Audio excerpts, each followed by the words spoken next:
all. Everything goes. Okay. And where would I do it if I did it? There's the camera right there. So I would just do it here, you mean, while I'm... Yeah. I have a wide angle lens so you can see it. I can see myself. I can see it. Well, now I see myself a bit. You want me to bring the camera closer? No. So it's not... Okay. Are you ready? If it comes on. Okay, I'm gonna... should I leave this here? Andreas, relax. Okay. Relax, it's all going to be good. I'll take good care of you. That's what I tell you all He the reads time. me, he reads me. I'll take good care of He you. saw that I was getting a little Calm nervous. down. Yeah. Calm down. Take a deep breath. Yes. Relax. You're in the hands of Rick. Thanks. Ready? Should I sit up maybe like this? You just stay right there. Make sure I'm bigger, closer to camera now so I look bigger than Rick, right? Yeah. I gotta sit higher in the saddle.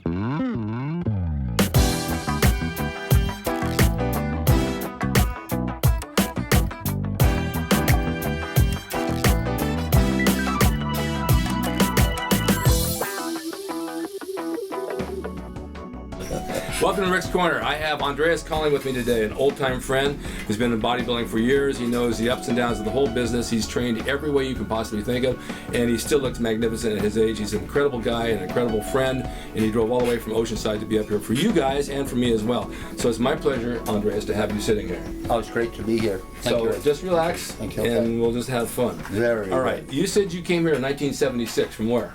I came here from Sweden in 1976. And where's the first place you went to work out? I went to Ghost Gym. I was at Ghost Gym working out 2 hours after arriving at the airport about, At the beach. At the beach. The original Gold's. The original Ghost Gym. And you were there too. I was there too. I don't know if you were there that moment, that day, but I'm still there mentally. A lot of people ask about the golden era of bodybuilding. That was the golden era. Yes, it was. We didn't know then that was going to be popular today. We had no idea, right? No, we were maybe having our dreams, but it seemed like sort of, wishful thinking that was going to happen. It seemed to be about baseball, American football, soccer, tennis. These things didn't really seem to be about bodybuilding. No, but that was our passion. Yeah. So we worked out and we did what we had to do, not thinking maybe 40 years from now it's going to become famous and everybody's going to want to know about the day. Yeah. When you came here, did you have a job here when you came here? Me? Yeah. I drove a cab before I came here. Yeah. And then I did get, my first job here was at a Jack LaLanne juice bar. Mm-hmm. Yeah, setting up people on a nutritional program. And I was just learning about nutrition myself, kind of. So that was kind of humorous. Yeah, now if you guys don't know about Jack LaLanne, of course he passed away last year, I think 2 years ago. He was the guru of fitness, 90-something years old. He had gyms all over the United States. So they were like the chain of gyms everywhere, and they did big business. And he had a TV show in the morning. So working for Jack LaLanne was working for somebody good. Yeah. He wasn't a fly-by-night No, character. he wasn't. He was very smart, and it's a good stepping stone. Yes, it was. And then I started my mail order business. I remember this. Yes. You had the posing briefs? Yes, I did. And what did you have with that? Did you just have the briefs? I had some T-shirts too. Right. And I think that you made a design for one of them, right? One of the logos. You said that when you came in that I designed your logo, and I've designed so many I forget. But I want to see which one it was because I do. When you brought it up, I actually remember that I did do that. But training at the gym, training back at the Gold's Gym, back then, even though today everything has state-of-the-art equipment and all new stuff, there was nothing like that. No. That was the best. No. That was a very unique. It was a unique experience. Yes, for some reason, the energy level was just when you walked in, you wanted to train. Yeah. You made really good gains there too, as well. Yeah. You met a lot of people. Yes. You learned how to train, how to eat, but you already knew pretty much. But you still always pick up something new. Yeah, and I found an apartment right down the street there on Pacific Avenue, is it called? No, one block down, Ocean Avenue, right? Yeah. So I was staying just a few blocks away in the beginning, and it was quite a change of cultures, though, coming from where I was, where the mindset was quite different from what I encountered in Southern California. Totally, and then we had the weight pen down in Venice, which is now the mecca of bodybuilding down at Venice Beach, where they have all the bodybuilding shows. We're having one coming up actually next Monday. I have a booth there, but they draw about 2,000 people down there. Wow. And when we were back there was nobody there. You could work out at the outside pen. I was there. Well, I didn't mean nobody. I mean, as far as tourists and vendors, they had none of that. They had maybe 10 people. No, Venice Beach was, it was just empty. Empty. Empty. And I think the weight pen was owned by the city, and it cost you like $3 a year to train there. Yeah, it was kind of run down, wasn't it? It was run down, but I got my best bench press out there. Yeah. The sand and the sea, I don't know, I was invigorated to really train hard. Yeah. And it was just really good days. And then, how long did you stay down there? Did you move from there, or did you stay down there quite a while? I stayed for the first few years down on the beach area, Yeah. and then I moved to San Fernando Valley, San Gabriel Valley. That's and then, really a yeah. difference. And then eventually, and I stayed in Hollywood. Yeah. And then eventually I West LA, Santa Monica, Venice. Where'd you train then? I pretty much always drove down to either Gold's Gym or World Gym, no matter what. Unless I went, when I was living in San Fernando Valley, I trained at Gold's Gym, Northridge. I was going to bring that up because Yes. that's where I remember seeing you. Yes. And at that And time, I had my office in Northridge. that's right. And I lived in Reseda at that time. I remember this. Yeah. That was in the 80s. That was in the 80s, exactly. And you had your clothing line? Yes, I did. How did it do back then? It has its ups and downs. Like Yes. everything. I had Yes, t-shirts like too back then. Did you advertise in Weeders Magazine? Yes, I did. That I was the used to- best catalog to advertise in. Mm-hmm. Wasn't cheap. I started out, actually did get a complimentary first third of a page ad from Joe, and Right. I did get some very favorable rates for many So years did I. advertising in Muscle and Fitness and Flex. Right. So I'm grateful for that. Joe was pretty good about trade-offs for things. You know, where you advertise his products, you do some print work for him, you give you a free ad, but the ad space back then, I think a full page was like 800, and then it went to 1,200, then to 2,500, now they went to 25,000. Yeah. And he lost me along the way, but it made quite a bit of money because we didn't have the internet. All we had was the magazine, and Yeah. write a check and send it for the little insert order, and you mail it out, right? Yeah. I did all my own packaging and shipping. You Yeah. did too? Yes, I did. No, not in the beginning, yes. Yeah, in the but beginning. but I did get assistance, for Right. sure. And I also opened the first bodybuilding retail shop in the, down in the Gold's Gym area. Yeah. Down on, was it called Oak Street, maybe? Yeah, I know where Oak Street is. Yeah. Well, I bought this lingerie store from these two ladies. Wasn't that off Converted Main? it to yes, off Main Street. Right, okay. And converted it into a swimwear boutique. Right, I do remember that. Yeah. And then I had a warehouse down in Venice, and I lived also down in Venice at that time. And it was very stressful. Yeah, I know. Things spun out of control for me, and I have since learned to manage myself and manage my life better, We all do. Another thing that is very different from me today, I used to relax with alcohol back in those days. Yeah. And I gave that up altogether 11 years ago, and that was the best thing I could possibly Absolutely. I have done. relax now with Smooth Move tea. Smooth Move tea, Smooth what Move is that tea. called? It's like you drink it at night, in the morning you go to the bathroom, pretty smooth. It works pretty good. It's relaxing. But your training back then, Yeah. We were all of us really old school style. Yeah.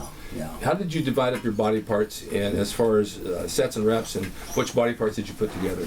Okay, what I did was pretty early on. I switched from trying to train, body part twice a week, like most people did. Yeah. Some people even try to go 3 times a week. Yeah. But I pretty quickly figured out the mathematics of this would be if I train a body part 3 times a week, and you do shoulders, triceps, and chest, that means your triceps get trained actually 9 times a week. And that's too much. So even twice a week, your triceps get trained 6 times a week. So I figured training each body part once a week seemed to work very well, every 7 to 10 days. And Bill Reynolds did an article on that, saying that was the first of the pros who trained, who split it up this way, training each body part only once every 7 to 10 days. And so what were your days off? You had days off like every other day? I did not have a specific day. I would take a day off. My training has always been intuitive. Okay. I didn't have my training days set. Neither do I have my training routine set in advance. All right, so when you went in and you said, okay, I'm going to work out today, did you just pick out of your head, I think I'll train arms, I feel like chest today, and just pick it?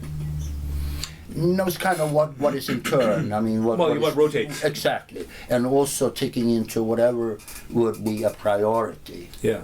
And I have also for a long time like to train a body part twice in a row.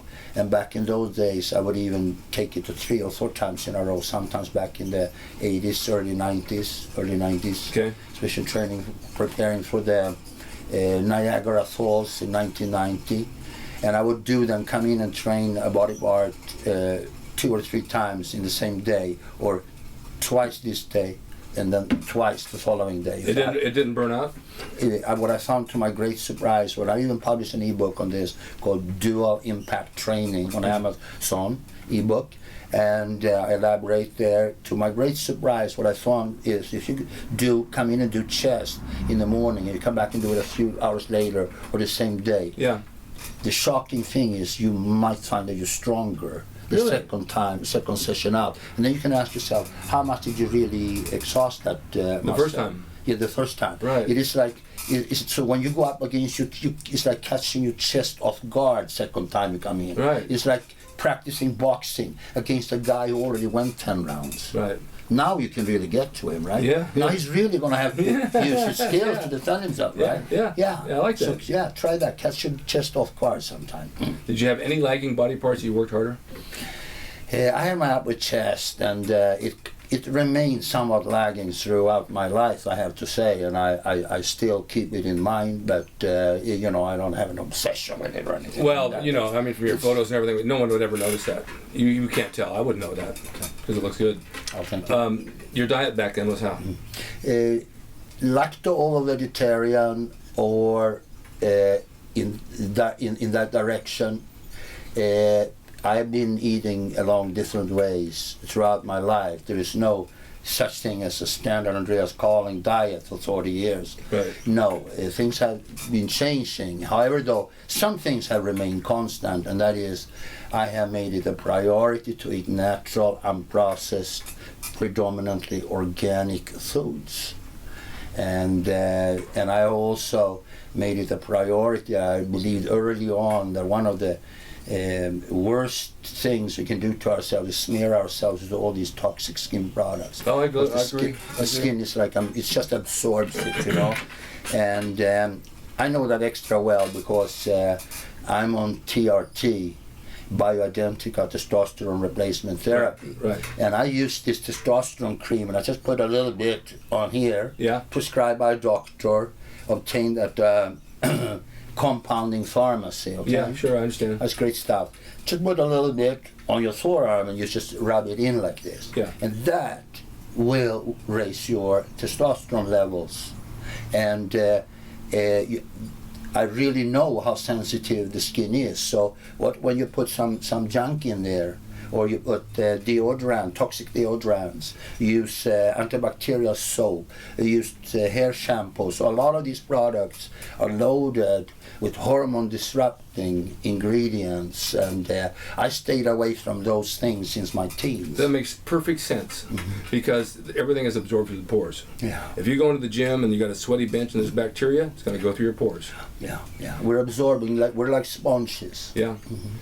You like the cream? You think it worked pretty well? I think so, absolutely. And it comes with a plant extract called chrysin, which when mixed together like this will block, it will be act as a mild estrogen blocker and block some of the or most right to the I've heard of conversion. Bryson. I didn't know what it was. These TRT therapies, though, something what you don't think about, what you might take into consideration is our receptors are all different. This guy's receptor, her receptors. Everybody's different. Different. So it has to be quite individualized, and you can't just read out, in my opinion, from blood, urine, or saliva test what would be the appropriate treatment or dosage for a particular person just from that. I think it very much depends on how the person will feel and how this person will react. Right. Because someone can have way more sensitive receptors and do very well on a less dosage than someone else who has less well-working receptors who might be better on the higher dosage. Exactly. And this will also most likely change throughout your life. And some people run into testosterone deficiencies in their teens, in their 20s. Yeah. So this is not an old man problem by any means. No. This is a pandemic in our society. Low testosterone is ruining the lives of millions of men out there. And we have so many estrogen causing things from plastic exposure and toxins to the right and the left. So we need to be aware of these things and do our best to fight back. Were you were vegetarian? I wouldn't say vegetarian. I would say lacto-ovo-vegetarian. What is that? That means that you include dairy products and eggs. Okay, no however, meat? however, though, I've been eating vegan direction, but I wouldn't like to call myself a strict You're the vegan second at some person point. I've talked to in the week that does that, and both you and the other person said how good they feel on it. They feel clean and good. However, though, I am not on a vegetarian diet right now. I'm including meats in my diet. Organic, grass-fed meats. Yeah. I'm on a high-fat diet too. I've always been on a high-fat diet, high natural fats. Tell us why. Because it burns his energy. Fat is very important for our health. Yeah. Yeah, so a low-fat diet would be among the worst things you could This is consider. what people say. Oh, I'm going to get some low-fat yogurt. I'm going to get No, low-fat. no. You want the fats. No. This it's you know. You're not going to get fat from the fats. Who are the biggest consumers of low-fat products? Fat people, right? Yeah. Yeah. Because There's no other way. It's hormonally disrupting to reduce your fats, and Yeah. especially when the fats you get are not the good ones, you know. Yeah. So the dairy products are preferably, in my opinion, raw, unpasteurized, organic, from grass-fed animals. Right. I like the raw butter, the raw cheese, the raw cow's milk. If I could get my hands on raw goat's milk, that'd even better. Yeah, I was raised on goat's milk because I was allergic to milk. I eat raw goat's cheese, always did. Yeah. Yes. You feel the difference. Yes. Now, how's your training as far as your life now? How do you train? Do you train every day still? Yeah, I don't train every day, but I train most days. Yeah. And I will train with lighter weights. I'll do higher reps, but I always included high rep training and lighter weights in my training anyhow. Regardless, right? Exactly. But I want to have maximum benefits with minimum wear and tear. That's Right. my goal. Right. Yeah. That makes perfect sense. I'm 62 now. Yeah. I'll trade you. Thank you, sir. Thank you. Your joints are okay? My joints are okay. No problems, knees, shoulders, elbows? I don't have any pains anywhere, you're really. so You lucky. know. You're so lucky. The most recent little encounter I had with getting close to something was a couple of years ago. I jumped up into the bar and held on to it and let my shoulders just relax. And one of the sockets, I felt the shoulder start coming out a little bit, and then it went back in. Yeah. And I did get pain, and even after like 6, 9, 12 months, I still felt it there. Yeah. And I thought, okay, this is it now. One mistake was to observe you, not going to be the rest of my life. Oh, no. And then now, about 2 years later, it's basically all gone, which just shows also how long it can take for some of these injuries to heal. It takes a long time. We shouldn't Yeah. give up. We shouldn't just accept it that this is irreversible. You know? Right. No, you got to work through it. You got to go through it. It's not easy.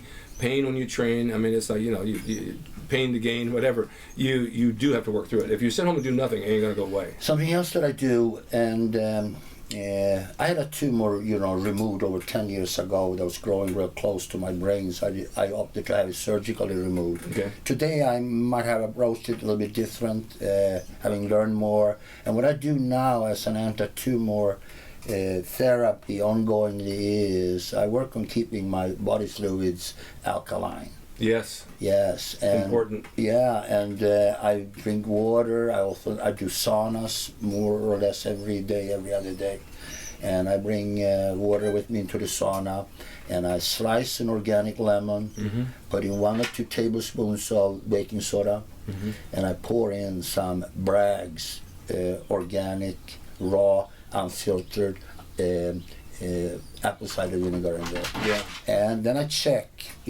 my urine with a paper thing. Oh, yeah, one of those, yeah. And after I'm done with this, it will turn blue, it will come out dark, it will come out alkaline.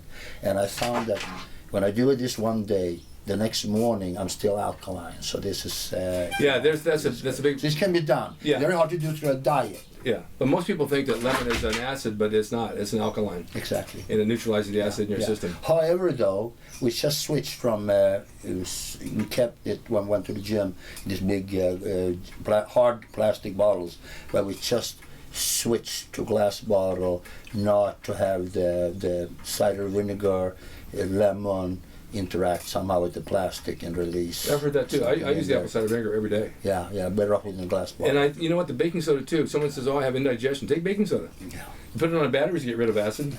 It does work. Yeah, it does work. Yeah, it's good for your stomach when you do that. Yeah. What are your plans for the future?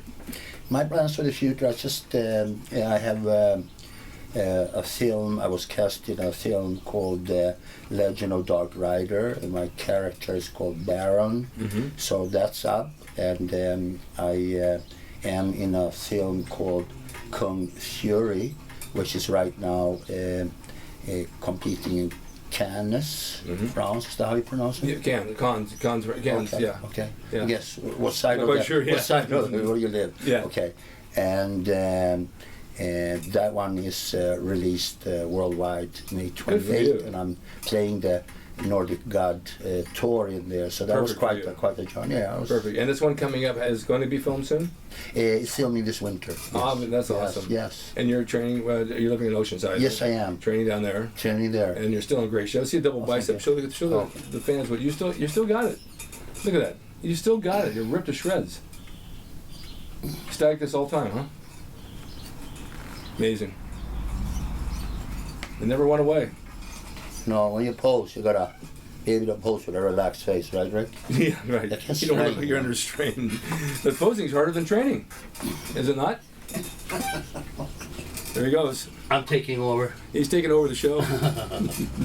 But that's all right. Look how great he looks. Amazing. 62. Okay. Ooh. Don't fall, Falling please. I don't have insurance. All right. We can catch you on Facebook. Yes, please Anywhere do. else other than Facebook?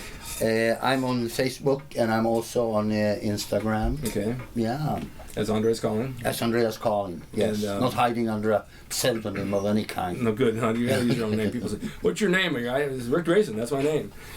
You know that I have. I did the Gold's Gym logo.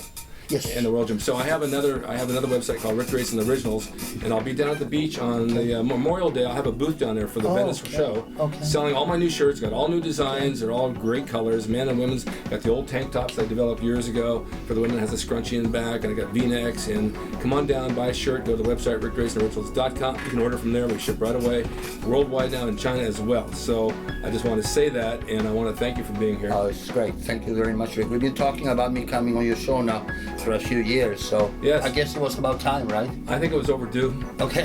Thanks, Andreas. Thank you, sir. And thank you guys for watching Rick's Corner, and stay tuned for more.